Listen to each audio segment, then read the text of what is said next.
generations, family. That is how God intended for his kingdom to grow, by families. That's why we are a chosen generation, a chosen family.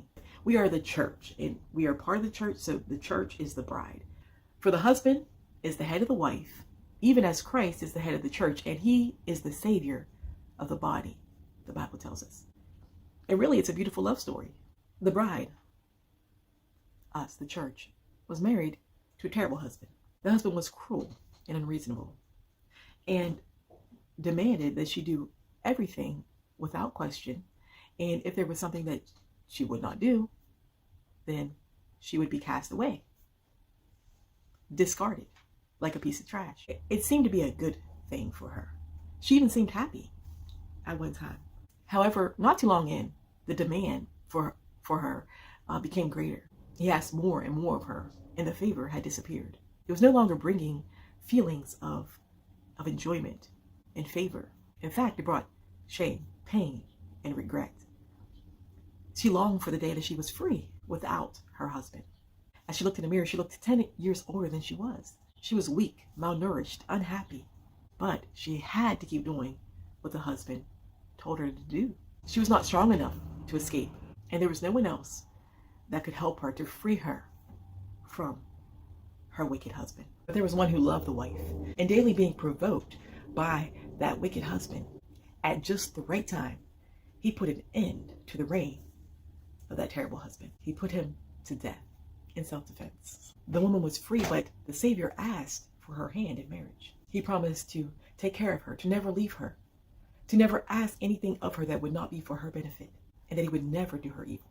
He now walks with her, helps her, and even sometimes when things are too difficult, does the work for her. He goes before her in the unknown times to clear a path that she can avoid traps.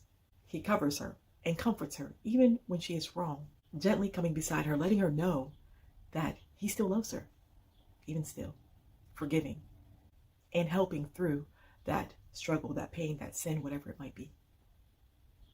What a beautiful love story. That's my story. That's the story of you if you've been saved. You were once a slave to sin. You had no power over it. It was your head, it was your master, it was your husband that you couldn't get away from. And it seemed at first to give you pleasure, but there was at some point where you could not fight it any longer. And you found yourself just weak and tired. It began to control you instead of you controlling it. Years had been taken off of your life, but then the Savior came. And you realized that sin, death, and the flesh was defeated by Jesus. And now he asks for you to allow him to be that head of your life.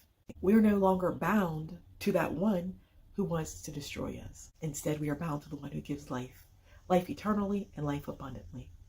And you hath he quickened who were dead in trespasses and sins, wherein in time past you walked according to the course of this world, according to the prince of the power of the air, the spirit that now worketh in the children of disobedience, among whom also we all had our conversation in times past in the lusts of our flesh, fulfilling the desires of the flesh and of the mind, and were by nature the children of wrath, even as others. But God, who is rich in mercy, for his great love wherewith he loved us, even when we were dead in sins, hath quickened us together with Christ. By grace are you saved,